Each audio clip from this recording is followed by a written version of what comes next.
So Christmas is fun, especially we've got 3 little kids, and so there's a whole new level of joy and anticipation in the house. And one of the things that makes Christmas so fun and meaningful is that there's all these great stories that pop up this time of year, whether it's Christmas carols or cartoons or the movies or musicals that we only watch this time of year. There's something really kind of special about getting to share some of those great movies and stories across generations. It helps us feel rooted in tradition, connected to something bigger than ourselves. So whatever it is, from Miracle on 34th Street, to Frosty the Snowman, to the Ralphie story, or whatever it is, our personal favorite right now at our house is Buddy the Elf. And there's just something so fun about being able to gather around those kinds of stories. And I would argue that the reason that some of these stories have almost this deep significance in many of our lives isn't just because they're fun or funny or entertaining, but it's because they're imparting some sort of moral, some sort of wisdom, or some sort of advice as they go on. And we may not even realize it, but most of the great Christmas movies and stories have some sort of moral that they're giving us. So Dickens' Christmas Carol, the moral of the story obviously is that greed can cause a person to miss out on the things that are most important in life. Or Rudolph the Red-Nosed Reindeer.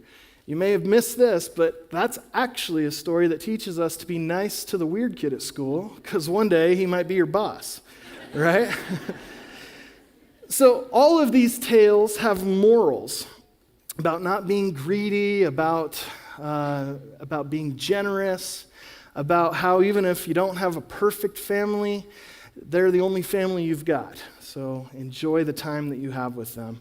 But in addition to being inspiring and entertaining and funny, all these classic Christmas stories give us some sort of good advice. But there's one story that we tell at Christmas time that's in a whole different category. The Jesus story. The story of the first Christmas, of Jesus' birth in a manger, is a story that we are here to celebrate tonight. And what tends to happen is that the Jesus story often gets lost in the mix of all the other stories that we watch and listen to this time of year.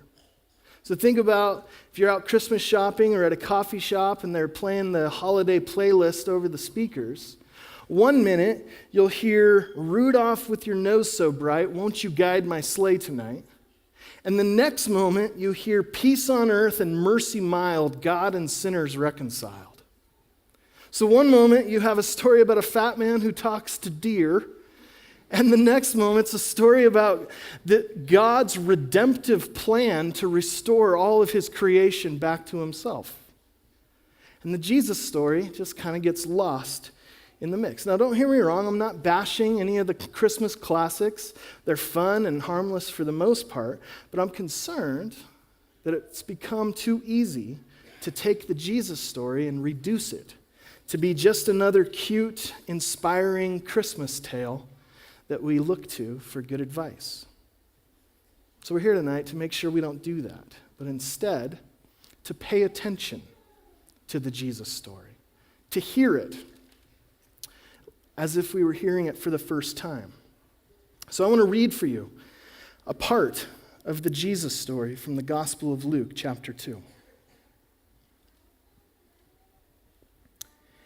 In those days, Caesar Augustus issued a decree that a census should be taken of the entire Roman world, and everyone went to their own town to register. So Joseph also went up from the town of Nazareth in Galilee to Judea, to Bethlehem, the town of David, because he belonged to the house and line of David. He went there to register with Mary, who was pledged to be married to him and was expecting a child. While they were there, the time came for the baby to be born, and she gave birth to her firstborn, a son. She wrapped him in cloths and placed him in a manger because there was no guest room available for them. And there were shepherds living out in the fields nearby, keeping watch over their flocks at night. An angel of the Lord appeared to them, and the glory of the Lord shone around them, and they were terrified. But the angel said to them, "Do not be afraid. I bring you good news that will cause great joy for all the people. Today, in the town of David, a Savior has been born to you. He is the Messiah, the Lord. This will be a sign to you. You will find a baby wrapped in cloths and lying in a manger." Suddenly, a great company of the heavenly host appeared with the angel, praising God and saying, "Glory to God in the highest heaven, and on earth peace to those on whom his favor rests." And so in Luke 2, you have these shepherds out in the field at night watching their sheep, and suddenly this angel appears out of nowhere and the whole sky lights up. And they're terrified. Then the angel speaks to them and says, "Do not be afraid. I bring you good news that will cause great joy for all the people." So this angel in Luke 2 is the first person to ever tell the Christmas story, the Jesus story. And notice how he tells this story. He doesn't start off once upon a time or in a galaxy far, far away. He starts off by saying, "Stop, pay attention, listen up. I've got good news. Something has happened that you need to know about. It's going to change your life. It's going to change history forever." So the angel isn't spinning a fairy tale. He's breaking the news. Something has gone down in the world that people need to know about. And so the point is that the Jesus story cannot be reduced to just another one of the Christmas stories we celebrate this time of year. It isn't a cute little story that if we pay attention, we'll kind of find some sort of moral wisdom or good advice. The Jesus story isn't good advice, it's good news. It's a big difference between advice and news, right? Advice has to do with the future. These are the things that you should do in order to achieve your goals and do well and be successful and be happy. News has to do with the past. It's something that has actually happened in history already. And oftentimes, we have a tendency to approach the Jesus story as if it's good advice, as if there's simply some sort of moral or wisdom or lesson that we need to learn, just like the way we approach all the other stories. But the truth is, what would that moral even be based on the story we've read? That wise men ride camels? That pregnant virgins make good wives? I don't know. You'd have to dig pretty deep to try to find a moral. Because it's not a fairy tale. It's a proclamation of something that has happened in human history. And so, what is the good news? What is the message that the angel brings? What is it that has gone down in our world that is said to bring great joy for all the people? Well, it's simply this. In Matthew's gospel, we're told that Mary, the virgin mother of Jesus, would conceive and give birth to a son, and they would call him Emmanuel, which means God with us. And so the good news of Christmas is that God himself is with us. That he hasn't abandoned us. He hasn't forgotten about us. He hasn't given up on us. But rather, that he's come to us. He's come to live among us. He has even become one of us in the person of Jesus.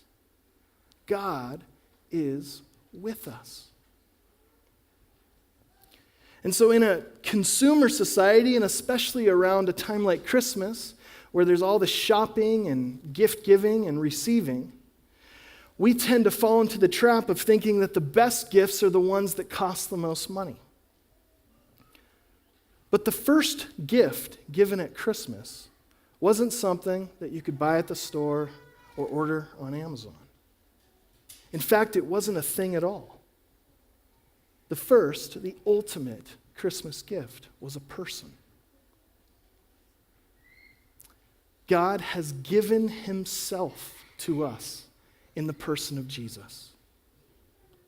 So the greatest gift isn't an Xbox or an iPad or whatever else.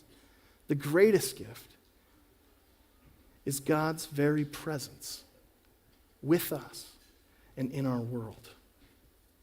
And what's so amazing is that God is so committed to entering into the humanity he's created, so committed to sharing in the human experience, that he comes to us as the person of Jesus, but not only that, he comes into the real world. Not to some idealized world or mythological world or fairy tale world. He comes into this world that we live on. A world that's marked by division, by wickedness and poverty and greed and arrogance and war. God has come to us. We are not alone. He's not distant or far or removed. God is with us.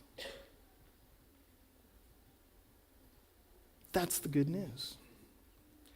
Now, the story of Jesus coming to earth, it's not good advice, it's good news. In the Greek language, the language the New Testament is written in, good news is the word gospel. The gospel is the foundation of the Christian faith. It's the proclamation of this story that we're celebrating. And the gospel is the thing that sets Christianity apart from any other faith or worldview or religion. And I would even argue the gospel is the thing that sets Christianity apart from religion itself. What I mean by that is that religion typically offers good advice. It says, here are the things that you should do in order to work your way up to God. Here are the rules that you need to follow, the commands that you need to obey in order to elevate yourself to a place where you are acceptable to God. That's what religion offers us. But the gospel, Jesus, offers us something completely different. He doesn't give us good advice. There's simply a proclamation of good news, not steps we need to follow to work our way up to God, but the announcement that God has worked his way down to us. He has come to us, and he is with us. And so Christianity isn't primarily a place to go for some morals or ethical teachings or advice how to have a good and happy life. Christianity, following Jesus, is simply hearing and receiving this good news and having it sink into the depths of your being. That's the gift that God has given. We tend to think about Christmas as a time to open presents, but the ultimate gift is God's presence among us. And just like any gift, it needs to be received. God has given himself to us. Will we receive him? Will we trust him? Will we turn from our life without him and open ourselves to receive Jesus, the King? So Justin's going to come and share another song with us. And I would simply say this to you this evening. This Christmas, may the good news of God's arrival in our world fill you with great joy. and may you receive the gift of God's presence.